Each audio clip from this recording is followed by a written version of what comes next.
Saudara-saudari, gereja sangat memperhatikan martabat manusia. Gereja Keuskupan Agung Jakarta tahun ini memprioritaskan fokus pastoralnya untuk semakin memuliakan martabat manusia. Banyak karya gereja diperuntukkan untuk pemulihan martabat manusia ini, misalnya panti werda atau tempat-tempat untuk mempekerjakan mereka-mereka yang membutuhkan bantuan pekerjaan karena mereka di masyarakat kesulitan untuk mendapatkan pekerjaan. Saya berada di komplek Yayasan Sosial Marfati yang ada di Jalan Sitanala, Tangerang, dan nanti kita akan berbincang-bincang dengan pimpinan yang ada di sini, Suster Teresia dan Suster Anina Ering SJMJ. Saudara-saudari, Panti Marfati memiliki 2 unit karya. Karya yang pertama adalah Graha Panti Werda untuk lansia, dan yang kedua unit Komata. Nah, sekarang ini saya bersama dengan Suster Teresia. Beliau adalah pimpinan dari Yayasan Sosial Marfati, betul ya Suster ya? Nama saya Suster Teresa Yudayanti SJMJ dari Kongregasi Suster-Suster Yesus Maria Yosef. Saya berasal dari Sedayu, Bantul, Yogyakarta. Nah, Suster ditugaskan di Yayasan Sosial Marfati itu kapan, Suster? Saya baru 3 bulan yang lalu. Saya dulu di Menteng, dan sebelum di Menteng saya di Banyumas. Suster, apakah tarekat SJMJ itu memang mengkhususkan diri dalam pelayanan sosial seperti ini atau juga ada karya-karya lain, Suster? Ya, Kongregasi SJMJ itu fokusnya memang dulu itu pendidikan ya. Awal pendirian memang perhatiannya ke pendidikan. Tapi di Indonesia itu berkembang, jadi bukan hanya pendidikan tetapi kesehatan juga, kemudian juga sosial dan pastoral. Mengapa Serikat Suster JMJ mau untuk terlibat dalam pelayanan di Yayasan Sosial Marfati ini, Suster? Kami masuk tahun 71 ya di Yayasan Sosial Marfati. Nah, itu tentu itu karena undangan. Nah, itu memang diminta untuk membantu pelayanan bagi penyintas lepra yang dulu dikelola oleh Sentrum Marfati. Marfati ya. Nah, ini suster-suster diberikan tugas untuk memberikan keterampilan untuk jahit-menjahit yang sekarang itu ada di Komata itu. Nah, mengapa kami mau itu karena ya berhubungan dengan semangat dan spiritualitas kami, bahwa siap sedia apostolis, kesiapsediaan apostolis, dan juga kami punya semangat atau spiritualitas untuk mau menjadi agen-agen belas kasih Allah.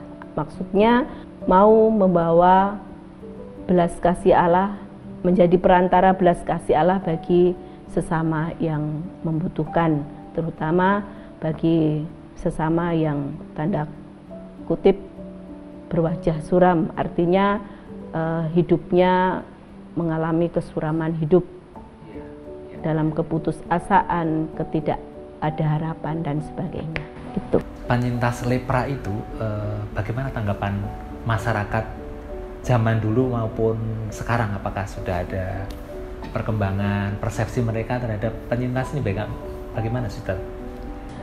Kalau dulu mungkin memang orang masih takut ya, masih menganggap bahwa ini menular atau bagaimana. Tetapi untuk sekarang kemungkinan ya mungkin masih ada, tetapi itu sudah makin hari makin berkurang, karena artinya kan pemahaman masyarakat mengenai sakit lepra itu kan juga sudah semakin paham ya.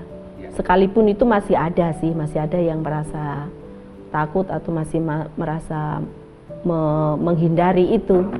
Iya, tapi artinya ya mereka masyarakat ya sedikit-sedikit sudah mulai memahami.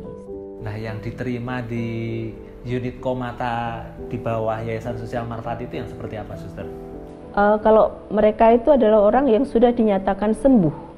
Jadi itu sebetulnya aman gitu ya. Bagi mereka juga bagi orang-orang sekitarnya ya. Ya, seperti itu. Sekarang Suster, apakah ada pengalaman yang Suster rasakan sebagai pengalaman yang menguatkan iman Suster sebagai seorang biarawati dan seorang yang menghayati iman kepada Yesus ketika Suster mendampingi opa-oma di Panti Werda Marfati ini, Suster? Kalau pengalaman iman bagi saya selama saya berada di Marfati ini, ya artinya bahwa Tuhan itu selalu ada bersama saya, bersama dengan karya pelayanan saya di sini. Misalnya saya mengalami itu pada saat saya mengalami kesulitan, entah kesulitan finansial atau apa untuk operasional Geraha Lansia Marfati atau yayasan keseluruhannya. Dan pada saat saya sudah mengalami kesulitan ini, justru Allah mengirim orang baik untuk membantu saya. Jadi itu adalah pengalaman iman untuk sangat saya. meneguhkan sekali itu, Suster ya.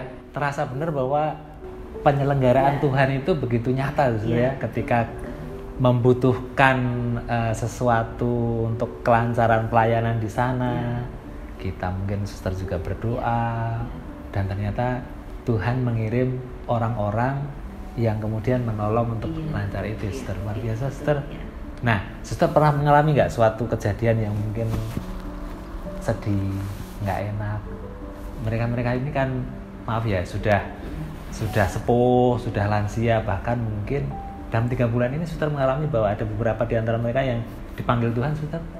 Oh ada, sudah beberapa gitu, ya. Gimana? Perasaan dan pengalaman Suster gimana, Suster? Oh ya, awalnya sih untuk saya merasa kaget ya, merasa seperti sesuatu yang kok saya gagal gitu ya, gitu untuk mendampingi mereka atau untuk mengurus mereka sehingga dia pergi. Tapi kembali lagi kan ya memang usianya sudah mikir-mikir usianya sudah segitu gitu kan, seperti itu. Jadi ya akhirnya lama-kelamaan ya saya menyadari bahwa memang karya saya di sini itu ya untuk mendampingi mereka, untuk menyiapkan mereka supaya mereka itu siap lahir batin untuk menghadapi saat ajalnya itu. Nah, sejauh itu yang dilakukan oleh yayasan supaya mereka dalam tanda kutip punya persiapan diri untuk hari di mana Tuhan memanggil mereka itu apa, Suster? Yang pertama bahwa kami ada pendampingan rohani. Nah, terutama mereka yang beragama Katolik ya. Tapi untuk yang tidak beragama Katolik, tentu juga kami ada pendampingan secara pribadi gitu ya. Misalnya ya kita ajak ngobrol mereka itu sudah siap menerima ketuaannya atau tidak gitu.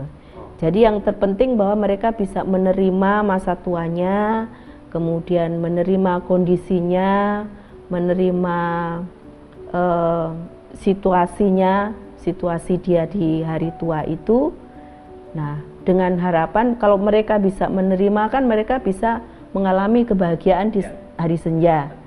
Nah, kemudian ya tentu kalau dia bahagia di hari tuanya, otomatis kan dia juga bisa siap menghadap Tuhan dengan bahagia juga, seperti itu. Nah, untuk mereka yang Katolik ada pelayanan sakramen juga nggak, Sister? Ada. Ada ya? Ada. Jadi kami kan juga ada misa bisa sebulan sekali misa Jumat pertama. Kemudian setiap hari Minggu juga ada ibadah komuni untuk oma opa. Yang diterima di panti lansia ini siapa saja, Suster? Yang diterima di panti lansia itu ya, yang pertama mereka yang sudah dianggap lansia ya, yaitu 60 tahun ke atas ya. Kemudian mereka yang sehat dalam tanda petik, bukan sakit karena tua, tapi sehat, tidak memiliki sakit menular. Kemudian juga mereka yang tidak mengalami gangguan jiwa. Itu. Nah, Suster, mereka ini kan 24 jam non-stop di sini ya. Mungkin ada juga mereka juga bosan juga ya mereka, Suster ya. Apalagi juga mungkin anggota keluarga jarang menengok. Nah, yang dilakukan oleh Suster dan pengurus di sini untuk mereka supaya nyaman, supaya happy di sini, itu kegiatan mereka apa sih, Suster, selama di panti itu, Suster? Ya, kegiatan selama di panti itu terutama ya untuk kegiatan rutin ya tentu ada setiap jam ada. Nah, yang pasti bahwa kegiatannya itu bagaimana kami para pengurus itu bisa mengisi waktu luang mereka. Jadi mengisi dengan kegiatan-kegiatan seperti misalnya ada senam, kemudian juga ada terapi, ya terapi kecil-kecilan gitu kan, ngajarin untuk jalan atau apa. Kemudian juga karaoke, kadang-kadang dari pengurus itu kalau pas waktu senggang mereka karaoke, seperti nyanyi-nyanyi gitu. Terus oma opa disuruh siapa yang mau nyanyi gitu kan, seperti itu. Ya kemudian juga ya ngobrol-ngobrol lah dengan mereka, paling bercanda dengan oma opa seperti itu. Karena sebetulnya kan mereka pada dasarnya itu butuh teman. Ya, butuh teman untuk diajak cerita, butuh teman untuk bercanda seperti itu kan. Artinya seperti itu tuh oma opa yang ada di sini. Layaknya gitu. dalam sebuah keluarga ya, Iya, Suster, betul. ya. Nah, ada interaksi dengan yang lain. Tapi sejauh ini kan antara opa oma yang satu dengan yang lain kan selalu akur, rukun, nggak ada masalah-masalah kan, Suster? Ya ada, tapi ya kecil-kecil adalah pasti kan, namanya juga berbeda ya latar belakangnya berbeda, karakternya berbeda juga. Sedangkan dalam satu keluarga saja pasti ada gesekan-gesekan, apalagi ini kan dari orang dari mana-mana kumpul jadi satu gitu. Sejauh ini, Suster, adakah kesulitan-kesulitan yang dihadapi oleh Suster dan pengurus di sini ketika memberikan pelayanan atau mendampingi oma opa di panti ini, Suster? Ya, tentu kesulitan ada ya. Terutama kami kesulitannya dalam hal finansial untuk operasional gitu ya. Seperti itu. Memang dari keluarga itu ada kontribusi untuk oma opa yang dibawa di sini. Tapi itu jauh dari kebutuhan. Iya, betul. Karena untuk memenuhi seluruh operasional geraha itu tidak mencukupi. Itu kemudian juga dari kesulitan-kesulitan yang menjadi tantangan bagi kami itu berhadapan dengan keluarga-keluarga yang memang kurang memberi dukungan kepada oma opa yang dibawa ke sini. Maksudnya gimana, Suster? Misalnya mereka kurang memberi perhatian, mengunjungi atau gimana gitu kan, seperti itu. Jadi itu kan kita membutuhkan untuk kebahagiaan oma opa itu kan perlu dukungan dari keluarga, seperti itu. Jadi kalau mereka tidak dapat dukungan keluarga, tentu mereka juga sulit untuk menerima atau untuk mengalami kebahagiaan itu. Nah, suster, sejauh yang dilakukan oleh suster maupun pengelola panti sehingga pelayanan di panti ini bisa terus berjalan dengan lancar sampai saat ini, apa suster? Kalau kami untuk mengatasi tantangan-tantangan itu, tentu kami berusaha untuk menjalin hubungan atau bermitra dengan banyak orang, ya, supaya banyak orang juga yang mendukung karya kami, seperti itu. Sejauh yang suster sudah rencanakan kira-kira peluang-peluang apa dan juga rencana-rencana pengembangan apa saja yang akan suster dan pengelola panti itu lakukan sekarang ini, suster? Ya, kalau dari yayasan ini, kami dari pengurus yayasan itu melihat bahwa kebutuhan masyarakat untuk panti, untuk tempat untuk perawatan lansia itu menjadi tren gitu ya. Karena di sini banyak yang meminta. Jadi mereka banyak yang menanyakan apakah ada tempat atau tidak gitu. Tapi karena kami punya tempat ini adalah kapasitasnya hanya 65 dan itu selalu penuh, tidak pernah ada yang kosong. Jadi mereka ya harus waiting list dulu, seperti itu. Nah, melihat kondisi seperti itu, maka kami ya melihat bahwa memang peluang kedepannya untuk mengembangkan Geraha Lansia itu sangat besar. Karena mengingat kebutuhan masyarakat yang sekarang itu keluarga-keluarga itu banyak yang sibuk kerja, kemudian sementara di rumah itu ada orang tua yang mungkin membutuhkan perawatan, membutuhkan pendampingan, tetapi karena anaknya juga sibuk kerja karena mereka juga harus mencari nafkah untuk memenuhi kebutuhannya. Nah, maka mereka kebanyakan orang-orang tua itu mengalami kesepian dan terlantar seperti itu. Nah, dari kondisi yang seperti itu, maka kami itu berencana untuk menambah fasilitas gedung supaya kebutuhan masyarakat itu bisa terpenuhi, gitu. Dan bukan hanya fasilitas gedung yang kami tambah, tapi sarana-sarana juga, dan juga terutama untuk SDM-nya, jadi peningkatan SDM. Nah, suster, dengan adanya pelayanan di Geraha atau Panti Wirda Marfati ini, apakah ada juga perhatian dari umat, terutama umat di paroki Hati Santa Perawan Maria Tak Bernoda ini, paroki Tangerang ini, atau umat Katolik umumnya, ada mereka yang datang berkunjung, bikin acara di sini, gitu, ada nggak, suster? Ada. Jadi respon dari masyarakat atau umat itu sangat baik. Jadi mereka begitu besar dukungannya untuk kami. Jadi mereka membuat kegiatan-kegiatan di Geraha ini, entah mereka syukuran, ulang tahun, atau hanya sekedar mereka hanya ingin menghibur oma-opa seperti itu. Nah, itu merupakan dukungan bagi kami dan juga dukungan untuk oma-opa. Ya. Oma-opa juga senang juga. Oh, senang. Ya, mereka senang. Bahkan waktu selama COVID kan kami tutup, jadi kami tidak menerima kunjungan karena mengingat mereka punya kondisi ya nanti takut kena atau gimana gitu ya.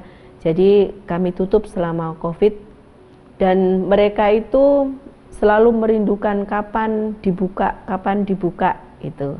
Jadi kalau sudah dibuka otomatis kan mereka mendapat kunjungan dan mereka juga bisa ada orang yang bawa keluar, diajak makan di luar atau diajak rekreasi seperti itu ya. Ini dari oma-opa itu merindukan yang seperti itu.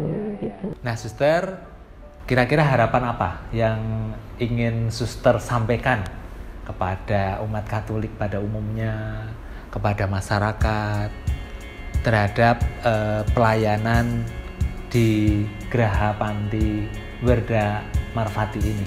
Ya, kami tentunya mengharapkan dukungan ya, entah ya dukungan moral, dukungan spiritual begitu, dan juga mungkin ada dukungan ya dari tarekat sendiri, itu adalah tetap memberikan tenaga untuk kami ya, karena memang kebutuhannya di sini adalah SDM, dan juga dari masyarakat umum itu tetap dukungan moral dan material gitu.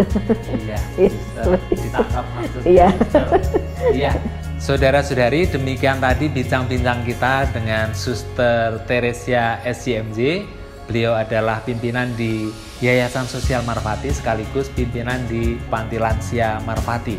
Dan inspirasi yang kita dapatkan dari bincang-bincang ini adalah mari kita memberi perhatian kepada mereka yang sangat membutuhkan, mereka yang karena keadaannya menjadi miskin, terpinggirkan, mereka juga berkebutuhan khusus, dan mereka kadang-kadang tidak jauh dari kita. Mereka mungkin orang tua kita yang karena kita sibuk sekali, mereka butuh perhatian. Suster tadi sudah menjelaskan di sini mereka mendapatkan perhatian. Tetapi jika di rumah kita ada mama, ada papa, oma, opa yang membutuhkan perhatian, itulah kesempatan kita untuk memberi perhatian. Inspirasi ini semoga menjadi contoh bagaimana gereja memberi perhatian kepada usaha untuk memuliakan martabat manusia. Dan setelah ini kita akan bincang-bincang dengan Suster Anina Ering. Beliau adalah pimpinan di unit Komata. Demikian, terima kasih untuk perhatian Anda semua.